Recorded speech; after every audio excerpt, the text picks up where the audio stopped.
আমাদের মহামান্য জামাতের আমির, যিনি একসময় জাসদ করতেন, জাসদ থেকে এখন এসে হুজুর হয়ে গেছেন, উনি বললেন যে দীনেশ ত্রিবেদীর সাথে সার্জিগরের সাক্ষাৎ বাংলাদেশের ভূমিতে এইটা শিষ্টাচার বহির্ভূত। আপনার কি মনে হয়? আপনাকে এটা তো ঠিক আছে, এটা ঘটনা যে ঠিক আছে, এটা আমি একটা প্রতিক্রিয়া জানাচ্ছি বা আমার উপলব্ধি বিশ্লেষণ বলছি। তার আগে যেটা এখনো হট কিনা জানি না, বাংলাদেশে আগামী 5ই আগস্ট শেখ হাসিনা সাংবাদিকদের সঙ্গে মিলিত হচ্ছেন দিল্লিতে। জি, ওইটা নিয়ে আমরা কথা বলবো, প্রশ্ন আছে। আচ্ছা, সেটা প্রশ্ন আছে যখন, ঠিক আছে, ওটা পরে থাকতো, ওটা চলা থাক, পরে বরং বলবো। আমার কাছে সর্বশেষ এখন এইটা একটা নতুন ঘটনা দেখলাম। আচ্ছা, যেটা বলছেন যে জামায়াতের আমির বলছেন, তার তো প্রশ্নটা করা উচিত ছিল প্রধানমন্ত্রী তারেক রহমানকে। এই বিষয়ে দীনেশ ত্রিবেদী বাকি উত্তর দেবেন, আর অথবা তিনি করতে পারতেন, যদি ট্রাম্প পর্যন্ত পৌঁছাতে না পারেন, ওখানে যিনি অ্যাম্বাসেডার আছেন আমেরিকার, তাকেও প্রশ্ন করতে পারেন। একসময় তো তাদের আমেরিকান এম্বাসিতে খুবই যাতায়াত ছিল, দহরম মহরম ছিল, কত কিছু ছিল, তাই না? সবাই জানেন জামায়াতের শিবির করা 40-45 জন সেখানে চাকরিও করতেন, যাদের অবশ্য পরবর্তীকালে আর চাকরি নেই, এখন 1-2 আছে। ওটাতে অ্যাপয়েন্টমেন্টও লাগতো না, সরাসরি ঢুকতে পারতো যে কোনো মুহূর্তে চাইলে। সরাসরি অ্যাপয়েন্টমেন্টও ছিল, কিন্তু সে অ্যাপয়েন্টমেন্টটা শেখ হাসিনা সরকার পতনের পর থেকে সেটা আর নেই আর কি। যাই হোক, এখন আমার মধ্যে উত্তর দুটো।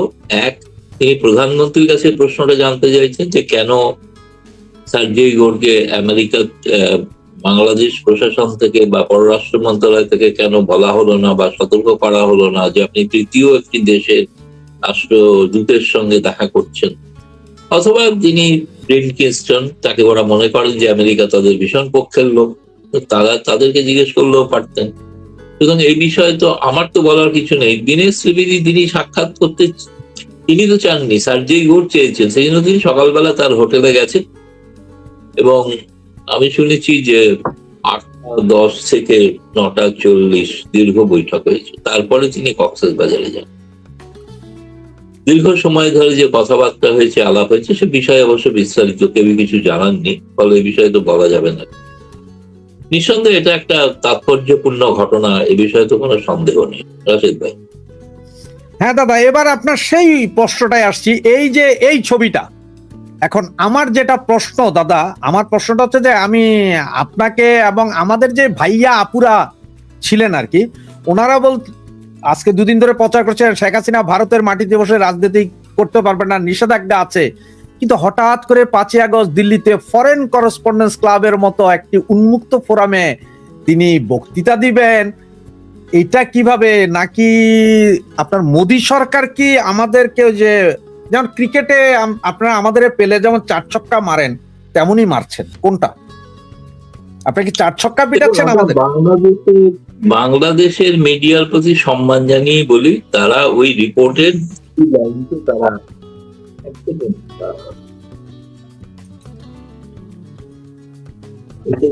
বলা যায় না।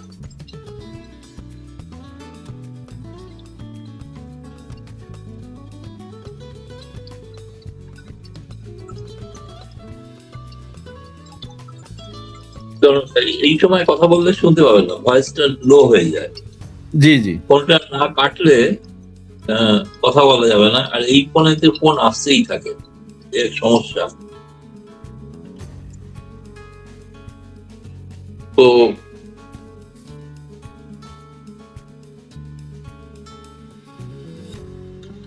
হ্যাঁ, আমি যেটা বলছিলাম যে বাংলাদেশের মিডিয়ার প্রতি সম্মান জানিয়ে বলছি, তারা একটি রিপোর্টের 2টি মাত্র লাইনকে তারা উল্লেখ করে তারা বেশ গদগদ হয়ে গেলেন যে শেখ হাসিনাকে ভারত বলে দিয়েছে। পার্লামেন্টেও নাকি আলোচনা হয়েছে, পার্লামেন্টে কোনো আলোচনাই হয়নি, কিছুই জানেন না, কারণ হচ্ছে ওটা স্ট্যান্ডিং কমিটির রিপোর্টটা গত বছরের।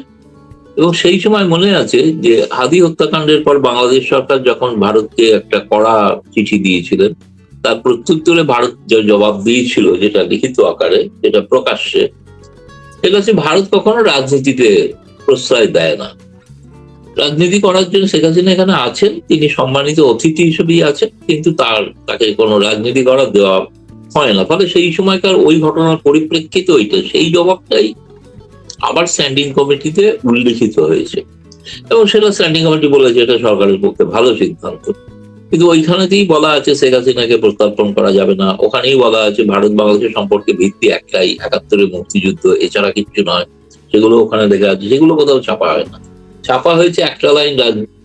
এরপরে তো এখন শেখ হাসিনা সেই অক্ষম জবাব দিলেন। আমি এখনো বলছি, যদি ভারত সরকারকে জিজ্ঞেস করেন বা আমাকে যদি বলেন, আমি বলবো না, ফরেন করেসপন্ডেন্ট ক্লাবে যেটা করছেন ওটা তো রাজনীতি না। রাজনীতি তো মাঠে ময়দানে নেমে করতে হয়, মাঠে ময়দানে নেমে কিন্তু রাজনীতি করছেন না তিনি। তার ৫ই আগস্ট তিনি এই ভারতে আশ্রয় পেয়েছিলেন। তার এতদিন ২ বছর পরে তার কেমন কাটছে, কেমন সময়, কি ভাবছেন তিনি, যদিও এর হেডলাইন শিরোনামে দেওয়া আছে হোম কামিং, মানে তিনি দেশে ফিরছেন সেই উপলক্ষে এটা। এখন ফলে খুবই ইন্টারেস্টিং, চিত্তাকর্ষক। এখন ব্যাপার হচ্ছে যে যারা লিখেছিলেন যে রাজনীতি করতে দেওয়া হবে না, তারা দয়া করে এখানে আসুন, এসে শুনে যান শেখ হাসিনা কি বলছে। শেখ হাসিনা একা নয়, এখানে সজীব ওয়াজেদ জয়ও থাকবে।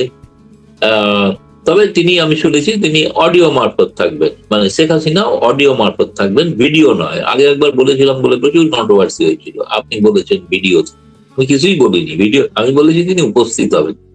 আজ আবার বলছি ৫ই আগস্ট শেখ হাসিনা উপস্থিত হবে, কিন্তু অডিওর মাধ্যমে, ভিডিও তো এখনো হচ্ছেন না।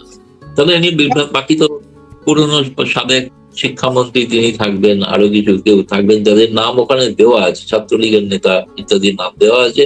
এখন আমি এটা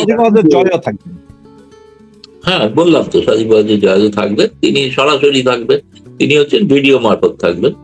কিন্তু এটা নিয়ে বাংলাদেশের এখানকার বাংলাদেশ সরকার এই ব্যাপারটা তো নড়ে চড়ে বসেছেন, এবং তারা ভারত সরকারের উপর একটা চাপ তৈরি করারও চেষ্টা করছেন।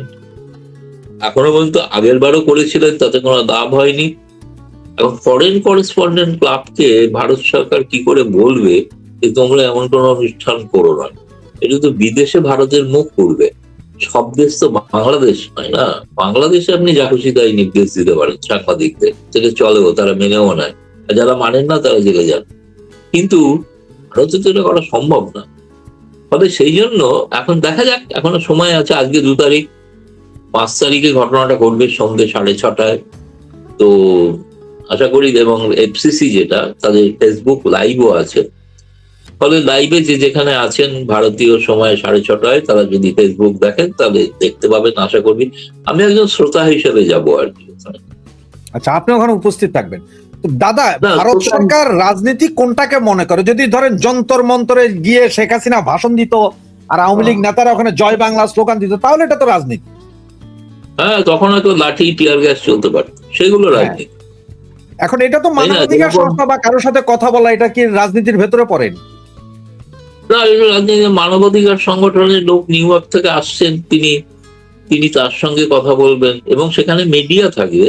মানে ফরেন করেসপন্ডেন্ট ক্লাব হলো যে বিদেশের গণমাধ্যমে চাকরি করেন যারা দিল্লিতে অবস্থিত, তাদের এটা ক্লাব। এটা ভারতের প্রেস ক্লাব না, প্রেস ক্লাব হলো ভারতীয় সাংবাদিকদের ক্লাব, আর সেই ক্লাবটা হলো বিদেশি সাংবাদিকদের ক্লাব। তাহলে আমি তো বলছিলাম যে ক্রমাগতই তিনি তো শেখ হাসিনা ক্রমশ সেই পশ্চিমা গণমাধ্যমের কাছে লাগাতার তিনি সাক্ষাৎকার দিচ্ছিলেন, সাক্ষাৎকার দিয়ে চলেছেন, এবং ফরেন করেসপন্ডেন্ট ক্লাব দিল্লিতে যেটা আছে সেটাতেও তিনি ভাষণ দেবেন। আমি শেষ পর্যন্ত জানি না কি হবে, এখন কতটা কি বলতে পারছি না, আশা করছি অনুষ্ঠানটা হবে। এই দাদা, আমার আরেকটা প্রশ্ন, যেটা সার্জিও গোর তো নিজস্ব অফিস আছে দিল্লিতে, এরপরও উনি কেন বাংলাদেশেই দীনেশ ত্রিবেদীর সাথে কথা বলতে হবেন? আবার মিটিং শেষ, দীনেশ ত্রিবেদী সাহেব আবার রাতের বেলা দিল্লি চলে গেলেন, আজকে সার্জিও গোরও সম্ভবত বাংলাদেশ ছেড়েছেন। ব্যাপারগুলো কেমন? না, এর মধ্যে পুরোটা সবটা সত্য নয়। তার কারণ হচ্ছে সার্জিও গোর কেবলমাত্র ভারতে নিযুক্ত রাষ্ট্রদূত নন, তিনি দক্ষিণ এশিয়ার একজন ট্রাম্পের বিশেষ দূত। ফলে গোটা দক্ষিণ এশিয়ার মধ্যেই তার ঘোরাফেরা হবে, এবং তার সঙ্গে মধ্য এশিয়া। আগামী দিনে তো বোধহয় কাজাখস্তানে এসসিও মিটিং হচ্ছে, সেখানেও যেতে পারেন সার্জিও। আর দীনেশ ত্রিবেদীর সঙ্গে তার বৈঠকটা দিল্লিতেও আগে হয়েছিল, যখন দীনেশ ত্রিবেদী ঢাকা যান তার আগে। আর দীনেশ ত্রিবেদী তার সঙ্গে সার্জিও গোরের বহু পূর্ব পরিচিত, তিনি ঘনিষ্ঠ বন্ধু, সে কথাও বলেন। তো তার প্রোগ্রামটা ঘোষিত ছিল না। সার্জিও গৌড় যেমন কোনো টুইট করেননি, দীনেশ ত্রিবেদীও কোনো টুইট করেননি, কিন্তু বৈঠকটা হয়েছে এটা সকলেই জানেন। সেটা দিল্লিতেও, যেহেতু দীনেশ ত্রিবেদী এখানে আছেন, তারপরে দীনেশ ত্রিবেদী কিন্তু একটা ঘটনা ভুল ঘটেছে আসলে আমারই কারণে। মানে আমি প্রথম দিনে বলে দিয়েছিলাম যে দীনেশ ত্রিবেদী বোধহয় পররাষ্ট্র মন্ত্রণালয়ের সঙ্গে আলাপ আলোচনা করতে আসছেন। তা নয়, তিনি গেছেন কলকাতায় গেছেন, কারণ তিনি কলকাতা থেকে চলে আসার পর তার আর বাড়িতে যাওয়া হয়নি। ফলে তিনি শুক্র শনি ছুটি ছিলেন, তিনি 2 দিনের ছুটিতে তিনি কলকাতায় গিয়েছেন নিছক পারিবারিক কারণে। এবং তিনি বোধহয় আজকে ফিরেও গেছেন মনে হয় ঢাকায়, সেটা ঢাকার লোকেরা বলতে পারবে তিনি আজ বা কাল, কারণ আজকে তো রবিবার থেকে তো বাংলাদেশের তো সরকারি কাজের ছুটি, কাজের দিন। ফলে সেই কারণে হয়তো তিনি হয়তো ফিরেও গেছেন, ফিরে যাওয়ার কথাই ছিল। 2 দিনের জন্য এসেছিলেন, চলে গেছেন, দিল্লি আসেন। এবং দিল্লি এসছেন কিনা, পরে কলকাতা থেকে দিল্লি এসছেন কিনা না আমি এই খবর পাই, জানি না। কিন্তু আমি জানি উনি আমাকে অন্তত বলেছিলেন, উনি আসার পরেই আমি ওনাকে যোগাযোগ করি, উনি বললেন আমি কলকাতায় আছি, দিল্লিতে নেই, আমি আবার চলে যাবো, ফিরে যাবো, এই কথাই বলেছেন। ফলে সার্জিও গৌড়ের সঙ্গে তার কি আলোচনা হয়েছে এই বিষয়ে তিনি কথা বলতে রাজি হন। দাদা, এদিকে আমরা যতটুকু শুনলাম সার্জিও গৌড় নাকি আওয়ামী লীগের একজন নেতা, যেটা এখন পেপার পত্রিকা বা বিভিন্ন গণমাধ্যমে দেখছি যে সাবের হোসেন চৌধুরীর কথা বলা হচ্ছে, যে ওনার সাথে সম্ভবত ওয়েস্টিন হোটেলেই দেখা করেছেন, মিটিং হয়েছে বা অন্য কোথাও দেখা হয়েছে। এই ব্যাপারটা কতটুকু জানেন বা এটা সত্যতা কত? সার্জিও গৌড়ের যে মানে প্রোগ্রাম ছিল, সেই প্রোগ্রামে তার তো সন্ধ্যেবেলায় নৈশভোজ ছিল, কিন্তু তিনি পররাষ্ট্র মন্ত্রণালয়, ফলে নৈশভোজে তিনি থাকেননি, নৈশভোজ না করে তিনি ফিরে গিয়েছিলেন। এবং আমি আজকে আরো কিছুটা তথ্য পেয়েছি ভেরিফাই করার জন্য, সেটা হচ্ছে যে এটা কিন্তু দুপুরেই আমেরিকান এম্বাসি থেকে বলে দেওয়া হয়েছিল পররাষ্ট্র মন্ত্রণালয়কে যে তিনি কিন্তু বৈঠকের পর থাকবেন না, কোনো নৈশভোজ হবে না। নৈশভোজের ব্যবস্থা করা হচ্ছিল, কিন্তু শেষ পর্যন্ত নৈশভোজের ব্যবস্থা করা হয়নি, কারণ তিনি অন্যত্র তার কোনো জরুরি কাজ আছে বলে তিনি যে হোটেলে উঠেছিলেন সেই হোটেলেই ফিরে যান। এবং সেখানে সেই সময়টাতে দেখুন, সেই সময়টা নিয়ে একটা চর্চা আছে যে সেখানে সাবের হোসেন চৌধুরী এবং জাতীয় পার্টি জিএম কাদের, এদের সঙ্গে তিনি কথা বলেছেন, কিন্তু এর কোনো নিশ্চয়তা পাওয়া যায়নি। একমাত্র আওয়ামী লীগের নেতারা নিশ্চিত করছেন। তারা এও আমাকে বলেছিলেন যে সার্জিও গৌড় ঢাকা যাওয়ার আগে তারা এখানে শেখ হাসিনার অফিসে খবর দিয়েছিলেন যে তারা ঢাকায় গিয়ে তিনি আওয়ামী লীগের কিছু নেতার সঙ্গে দেখা করতে চান। তো তখন সেখানে তো সাবের হোসেন চৌধুরী ছাড়া আর কেউ অ্যাভেলেবেল ছিলেন না, ফলে তাকে সেটা নাকি বলা হয়েছে সেটা নেত্রীর অনুমতি নিয়ে, অর্থাৎ শেখ হাসিনার অনুমতি নিয়েই কিন্তু বলা হয়েছে সাবির হোসেন চৌধুরী। কিন্তু প্রথমে খবর ছিল সাবির হোসেন চৌধুরী কিঞ্চিত ভয় পাচ্ছেন, তিনি দেখা করতে চাইছেন না, কিন্তু আমেরিকার ব্যাপারে তো তার একটু দুর্বলতাও আছে এবং তিনিও আমেরিকার ঘনিষ্ঠ, ফলে একেবারে সার্জিও গৌড়কে উপেক্ষা করবেন এটা নাও হতে পারে। সেই কারণেই হয়তো এসেছিলেন, কিন্তু সেখানে যারা বাংলাদেশের যে গোয়েন্দা পুলিশ তারা তো প্রবল পাহারা দেয় সেখানে, ফলে তাদের কাছে নিশ্চিত খবর থাকবে যে তিনি দেখা করেছেন কি করেননি। এবং সেক্ষেত্রে বাংলাদেশ সরকার অফিসিয়ালি খবরটাকে খণ্ডনও করতে পারে যে না, এটা বাজে কথা বলা হচ্ছে, নয়। ফলে আমি নিজে থেকে কিন্তু 100% আমি আওয়ামী লীগ থেকে নিশ্চিত হয়েছি। আওয়ামী লীগের শীর্ষ নেতা বলেছেন, শীর্ষ স্তরে মানে ওয়ার্কিং কমিটির মেম্বারদের মধ্যেই কেউ আমাকে বলেছেন যে হ্যাঁ দেখা হয়েছে, কিন্তু আওয়ামী লীগ সূত্রে। কিন্তু এটা আমি অন্য সূত্রে সাবির হোসেন চৌধুরী বা জিএম কাদের আমি শুনেছি তার ফোন সুইচ অফ রয়েছে, ফলে তাকে পাওয়া যায়নি। তাহলে আমি জানি না, তার সঙ্গে কথা বললেই জানা যেতে পারে। আর বাংলাদেশ সরকার এই বিষয়টা বলতে পারে যে সত্যি দেখা হয়েছিল কি হয়নি। কিন্তু যেটা গুরুত্বপূর্ণ ঘটনা, যেটাতে বাংলাদেশের গণমাধ্যম গুরুত্ব দিচ্ছে না, জুলাই বিপ্লবের যারা নায়ক তাদের কারুর সঙ্গে সার্জিও গৌড় দেখা করে না, ইউনূস না, জামায়াতের আমির না, এনসিপি, তাদের কারুর সঙ্গে তিনি দেখা করেন। তিনি দেখা করলেন ভারতের হাই কমিশনার আর জল্পনা তিনি প্রধানমন্ত্রীর সঙ্গে দেখা করেছেন, কিন্তু বিএনপির কোন নেতৃবৃন্দের সঙ্গে দেখা করেননি। এবং তিনি পররাষ্ট্র সরকারি পর্যায়ে বৈঠক করেছেন, কিন্তু রাজনৈতিক স্তরের বৈঠক, থিঙ্ক ট্যাঙ্ক যেগুলো সব রটানো আগে বলা ছিল কিসের সব বিশেষ কিছু সম্পাদকদের সঙ্গে তার বৈঠক, হুম। এগুলো কোনোটাই ঘটেনি। ফলে জুলাই বিপ্লবের নায়কদের কি আমেরিকা উপেক্ষা করছে? জানি না, প্রশ্নটা করলাম। তবে এদিকে আমাদের কাছে যে খবরটা আছে সেটা হচ্ছে 2 ঘন্টা বৈঠক ছিল আপনার ইয়ের সাথে, পররাষ্ট্রমন্ত্রীর সাথে। 20 থেকে 25 মিনিট নাকি বৈঠক ছিল তারেক রহমানের সাথে, আমাদের প্রধানমন্ত্রীর সাথে। কিন্তু 55 মিনিট বৈঠক ছিল দীনেশ ত্রিবেদীর সাথে। ব্যাপারটা কেমন হয়ে গেল না? ব্যাপারটা হচ্ছে এই যে যেটা আমি শুনেছি সেটা হচ্ছে যে তিনি সন্ধ্যেবেলায় হোটেলে এমন কোন ফিডব্যাক পেয়েছিলেন সার্জিও, যেটা তিনি ভেরিফাই করতে চেয়েছিলেন, কিন্তু তিনি জানেন তো সরকারি যে দল তার সঙ্গে কথা বললে সেটা ভেরিফাই করা যাবে। সেজন্য তিনি দীনেশ ত্রিবেদী, যিনি হাই কমিশনার, যিনি তার পুরনো বন্ধু, তার সঙ্গে দেখা করে তিনি জানতে চেয়েছিলেন বাংলাদেশের গ্রাউন্ড রিয়েলিটিটা কি। সেই গ্রাউন্ড রিয়েলিটিটা সম্পর্কে তিনি দীনেশ ত্রিবেদী তাকে হয়তো ব্যাখ্যা করেছেন, বলেছেন। এটুকুই মানে আমি মোটামুটি যতটুকু আভাস ইঙ্গিতে বুঝেছি আর কি। আমাদের পররাষ্ট্রমন্ত্রীর সাথে যে কথা মিটিংটা হয়েছে 2 ঘন্টা, এরপরে যখন সাংবাদিকরা প্রায় 10টা প্রশ্ন করেছেন পররাষ্ট্রমন্ত্রীকে বিভিন্ন বিষয়ে, যে আওয়ামী লীগ বিষয়ে কথা হয়েছে না, এই ভারত বিষয়ে কথা, উনি সব জায়গায় বলছেন না না না। তাহলে এই 2 ঘন্টা ওনারা কি করেছেন? ওখানে কি প্রেমালাপ হয়েছে বা একজন আরেকজনকে ফুল দিয়েছে, আই লাভ ইউ, এরকম কিছু হয়েছে নাকি?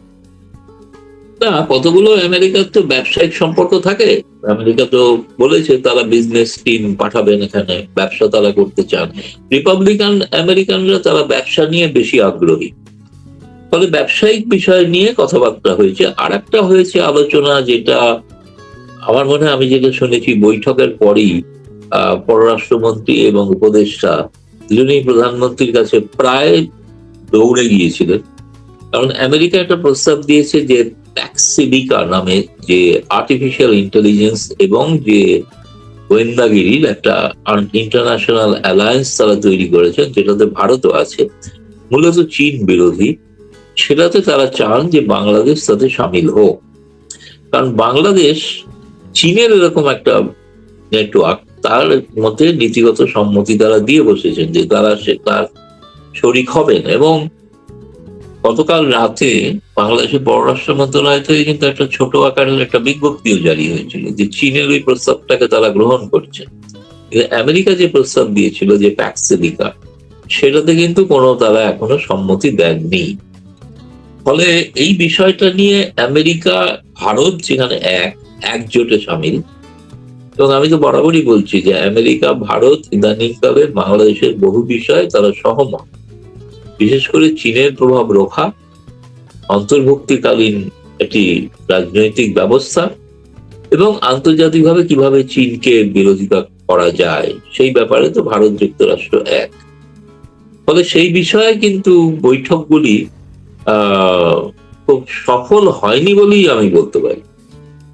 সার্জিগোরের সঙ্গে বাংলাদেশ সরকারের বৈঠক, তারা যতই সবাই দেখা হলে সেটা সবসময় বলে চমৎকার বৈঠক হয়েছে, দারুণ বৈঠক হয়েছে, অসাধারণ কথা হয়েছে, খুব ভালো হয়েছে। যুক্তরাষ্ট্র বাংলাদেশ নিবিড় হয়ে গেছে, এত নিবিড় হয়েছে যে ডিনার খেতে ভুলে গেছে, এতটাই নিবিড় হয়েছে।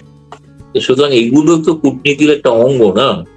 কূটনীতিতে এই বডি ল্যাঙ্গুয়েজ এগুলো দেখে বোঝা যায় আপনি ডিনার খেলেন কি খেলেন না, দাওয়াত গ্রহণ করলেন না, তার মানে কি?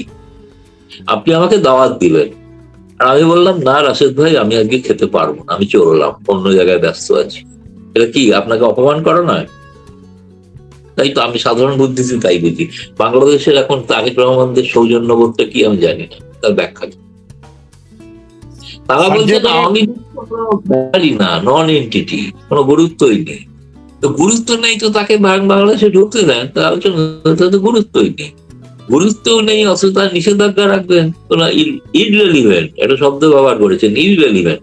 কিন্তু আমি দেখলাম সার্জেই গৌড়ের সফরে জুলাই বিপ্লবের নায়ক নায়িকেরা ইররেলিভেন্ট হয়ে গেল,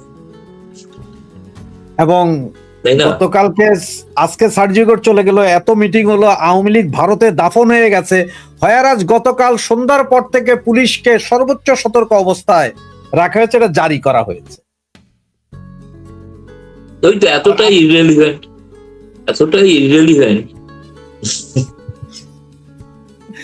আবার আপনি যেটা বললেন আমেরিকার একটা প্রস্তাব নাকি আজকে আমি পত্রিকাতে দেখলাম যে আর্টিফিশিয়াল ইন্টেলিজেন্সের জন্য ওনারা $2 বিলিয়ন বিনিয়োগ করবেন বাংলাদেশে। জোটের কথা বলেছেন তারা সেটা আমিও দেখেছি, গণমাধ্যমে দেখেছি ঘটনা। আমাদের ভারতেরও কিছু গণমাধ্যমে বেরিয়েছে।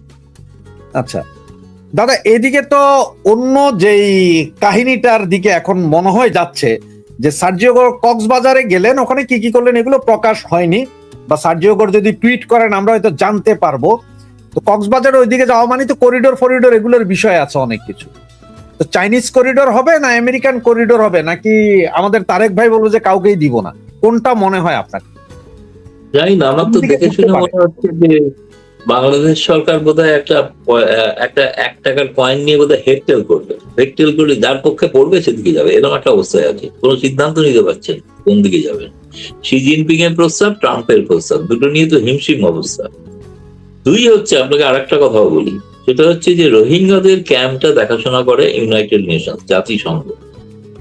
সার্জিও জাতিসংঘের কোন অফিসিয়ালদের সঙ্গে দেখা করেন না, তাও তিনি দেখা করতে চাননি। অথচ আমেরিকান এম্বাসি, ইউনাইটেড নেশনসের যে দপ্তর আছে সেখানে তাদের বলা হয়েছিল একটা নোট ভার্বালে দিয়ে সার্জিও পরিদর্শন করতে যাবেন, আপনারা তাকে সুযোগ করে দেবেন পরিদর্শনের। কিন্তু সেই ইউনাইটেড নেশন, জাতিসংঘ যারা দেখভাল করে, তাদেরকে সার্জিও কোনো গুরুত্ব দিলেন। কারণ আপনারা জানেন যে ট্রাম্প প্রশাসন তো জাতিসংঘকে গুরুত্ব দিতে চায়ও না, তাই না? ফলে সেই ট্রাম্পের নীতি অনুসারেই চলছেন আর কি সার্জিও। তিনি তো আবার ট্রাম্পের বিশেষ দূত এবং খুবই ঘনিষ্ঠ। দাদা, এই যে আপনাকে আমি গত প্রোগ্রামে আপনাকে জিজ্ঞেস করেছিলাম যে তারেক রহমান কি ভারতে আসছেন কিনা ওই দাওয়াতে, কিন্তু এখন যা শোনা যাচ্ছে তাতে বলা হচ্ছে যে তারেক রহমানকে ভারত গভর্নমেন্ট বাংলাদেশের প্রধানমন্ত্রী হিসেবে দাওয়াত দেননি, ওনাকে কোন একটা সংগঠনের হিসাবে দাওয়াত দিয়েছেন, চেয়ার হিসাবে বা প্রেসিডেন্ট হিসাবে। সুতরাং এটা নিয়ে খুব মনক্ষুণ্ণ। সুতরাং উনি যেতেও পারেন, নাও যেতে পারেন। আপনার কি মনে হয়? এটা হচ্ছে খুব, আমি শুধু দুর্ভাগ্যের সঙ্গে বলতে বাধ্য হচ্ছি, সম্মান জানিও, যে অশিক্ষিত সাংবাদিকদের এগুলো ব্যাখ্যা। কারণ বিমস্টেকে পৌরোহিত্য করছেন তারেক রহমান, তিনি প্রধানমন্ত্রী। তাকে আমন্ত্রণ কে দিয়েছেন? ব্রিক্সের সভাপতি। ব্রিক্সের সভাপতি কে? প্রধানমন্ত্রী নরেন্দ্র মোদী। তো ব্রিক্সের সভাপতি বিমস্টেকের সভাপতিকে আমন্ত্রণ জানিয়েছে। আর প্রধানমন্ত্রী নরেন্দ্র মোদী, প্রধানমন্ত্রী তারেক রহমানকে আমন্ত্রণ তো আগেই জানিয়ে রেখেছেন, সে তো পড়ে আছে তার টেবিলে আমন্ত্রণ। সেই তিনি হচ্ছে নরেন্দ্র মোদী প্রথম প্রধানমন্ত্রী গোটা বিশ্বের মধ্যে, তিনি তারেক রহমান নির্বাচিত হবার প্রথম আমন্ত্রণ জানিয়েছেন, তাই না? সেই আমন্ত্রণে তো এখনো তারেক রহমান সাড়া দেয়নি। ফলে তারেক রহমানের হাতে এখন দুটো আমন্ত্রণ, একটা প্রধানমন্ত্রী নরেন্দ্র মোদীর আহত, একটা ব্রিক্সের সভাপতি নরেন্দ্র মোদীর হবার আমন্ত্রণ। এখন কোনটা তিনি নেবেন সেটা তো দীনেশ ত্রিবেদীকে প্রশ্নও করেছিল অনেকে। তিনি বলেছেন এটা prerogative of prime minister, prime minister নিজে ঠিক করবেন তিনি কোন আমন্ত্রণটা নিয়ে আসবেন। তবে ব্রিক্সের আমন্ত্রণে তিনি যদি না আসেন তাহলে এটা বাংলাদেশের জন্য খুবই ক্ষতি। কারণ সেখানে তো ভারত একা নয় না, 11টা রাষ্ট্রপ্রধান আসবে, তাদের সকলের সঙ্গে তার ওঠা বসা, খাওয়া দাওয়া, তার ডিনার টেবিলে বসা, এর বিরাট সুযোগ না, যেটা শেখ হাসিনা ছাড়েননি, করেছিলেন G20। আবার অতীতে ব্রিক্সের সম্মেলনে শেখ হাসিনাও এসেছিল, গোয়াতে হয়েছিল, তখন এসেছিল। কিন্তু কারণ ভারত প্রতিবেশী রাষ্ট্রকে আমন্ত্রণ জানায় এবং বাংলাদেশকে একটা উন্নয়নশীল রাষ্ট্র হিসেবে তাকে গুরুত্ব দেয়, সেই কারণেই তাকে আমন্ত্রণ জানানো। সুতরাং প্রোটোকলটা হচ্ছে ব্রিক্সের সভাপতি হিসেবে রাশিয়ার প্রেসিডেন্টকে যে আমন্ত্রণ জানিয়েছেন সেটা হচ্ছে ব্রিক্সের অন্যতম সদস্য রাশিয়াকে, ব্রিক্সের অন্যতম সদস্য শি জিনপিং, তাকে আমন্ত্রণ জানিয়েছে। তারা সকলেই সব রাষ্ট্রপ্রধানরাই তো এগুলো হয়ে থাকেন না এই পদগুলোতে। বিমস্টেকের সভাপতি তো খলিলুর রহমান হতে পারবেন না, কিংবা আপনার ওই কি বলে ফখরুল মির্জাও তো হতে পারবেন না, হতে তো হবে প্রধানমন্ত্রীকেই। তো সেই জন্য প্রধানমন্ত্রীর কাছে গেছে। এটাকে না অযথা জলঘোলা করার চেষ্টা, একটা বলে না পায়ে পা লাগিয়ে ঝগড়া করা, একটা ছেলে মানুষের, বাচ্চাদের স্কুলে করে না, এই তুই আমাকে ঠিকই করিস নি, একটা বাচ্চাদের মধ্যে, সেটা ওনারা কেউ বলেননি কিছু। এটা সাংবাদিকরা আগ বাড়িয়ে ব্যাখ্যা দিচ্ছেন। কোন সাংবাদিক? তারা হচ্ছে ইউনূসের মদতপুষ্ট সাংবাদিক। তাদের এটা কি যেন আছে, কি পয়জন ডাস্টবিন নাকি, শফিক। হ্যাঁ পয়জন নাকি নমক হারাম, কি একটা ডাস্টবিন নামে শফিক হয়েছিল দেখি। উনি তুলেছেন হ্যাঁ? প্রশ্নটা, ডাস্টবিন শফিক। আচ্ছা হতে পারে, আমি জানি না তিনি কেন তাকে সবাই আপনারা ডাস্টবিন বলেন, চমৎকার দেখতে, সুন্দর দেখতে একটা লোক। এনিওয়ে যাই হোক, তো তিনি প্রথম আর কি এটা বলেন। তিনি ভারতে বহু সাংবাদিককেও পাঠিয়েছে, আমার কাছেও পাঠিয়েছে। তো আমি পড়ে তো হাসতে হাসতে চেয়ার থেকে পড়ে যাচ্ছিলাম, যে এইটা দিয়ে কি ভারত বাংলাদেশের সম্পর্ক যখনই কাছাকাছি হওয়ার চেষ্টা হয়, তখন এককালে যখন জামায়াত করতো, এখন এই নতুন একটা শক্তি হয়েছে, তারা এখন করছে। কি করে সফরটাকে ভেস্তে দেওয়া যায়? ফলে এরা হচ্ছে বাংলাদেশের কতটা স্বার্থ দেখবেন, এই নিয়ে আমাদের সন্দেহ আছে। ফলে এই সম্পর্কে তারেক রহমান সরকারের সতর্ক থাকা। তবে আমার যা মনে হয়, হয়তো আমাদের যেসব সাংবাদিকরা এটা নিয়ে কথা বলছে যে বিমস্টেক বা ইয়ে, আমার মনে হয় যারা বিমস্টেক এই শব্দটা না বুঝে ওদের মাথায় হয়তো ঢুকে গেছে যে বিফ স্টেক, বিফ গরুর মাংসের যে স্টেক হয় না, ওরা হয়তো বিফ স্টেক বলছে। না না না, সেটা বিফ স্টেক না, না জি। বিতে তো বাংলাদেশ, আইতে ইন্ডিয়া, এতে মায়ানমার, টিতে থাইল্যান্ড, ইকোনমিক এবং টেকনিক্যাল কোঅপারেশন, এগুলো না, পুরো ওইটা তো অরিজিনাল। আমি বললাম যে আমার দেশের সাংবাদিক যারা বিরোধিতা করছে তারা মানে বিফ স্টেক ভেবে বিরোধিতা করছে যে হ্যাঁ। কেন, তারা তো বিফ খান, বিফের বিরোধিতা কেন করবেন? না, ওরা ওই যে মানে আমাদের প্রধানমন্ত্রী দিলা না, তোমরা আমাদেরকে বিফ স্টেক বলে আনতেছো, এটা তো হবে না, প্রধানমন্ত্রী বলতে হবে, এই আর কি। তো দাদা আপনাকে সর্বশেষ যে, আমি তো এখনো জানি না প্রধানমন্ত্রী ছাড়া আর কেউ বিমস্টেকের সভাপতি হতে পারেন কিনা। দাদা আপনাকে সর্বশেষ যে প্রশ্নটা, এখন এই যে বাংলাদেশের বর্তমান যে পরিস্থিতি, তাতে প্রতিনিয়ত আওয়ামী লীগের মিছিলের প্যারামিটার খুব বাড়ছে, বড় বড় হচ্ছে মিছিল। 5 তারিখে নেত্রী আবার আসছে, উনি বলবেন 5 তারিখে কথা বলবেন উনি, এটা বিশাল সম্মেলনের মতোই এটা বলা যায়। রাজনৈতিক প্যারামিটারে কি বুঝছেন? সার্জিও গোর ঘুরে গেল, তার আগে আরেকজন ঘুরে গিয়েছিল, এখন মানে আরো 2-3 জন আসছে। প্রেশারটা কোন দিকে আছে তারেকের উপর? প্রেশার তো আছেই, প্রেশার আছে ওই যে চীন নিয়ে প্রেশার, আর ইনক্লুসিভ সোসাইটি সেটা চান। আর ফলে ওই দেখুন, আপনাকে যদি সত্যিকারের কোনো ডিপ্লোম্যাটিক অ্যানালিসিস করতে হয়, তাহলে বলতে হবে যে এটা তো উনি তো গেছেন জুলাই মাসে, তাই না? জি সার্জিও গোর আজকে ফিরেছেন মানে আগস্ট মাসে 1 তারিখ, জি 2 তারিখ হয়ে গেছে, আজকে রবিবার 2 তারিখ। জুলাই মাসে গিয়ে জুলাই বিপ্লবের নায়কদের তিনি উপেক্ষা করলেন, দেখা করলেন না, এটাই তো সব থেকে বড় খবর। সুতরাং এটাই তো চাপ।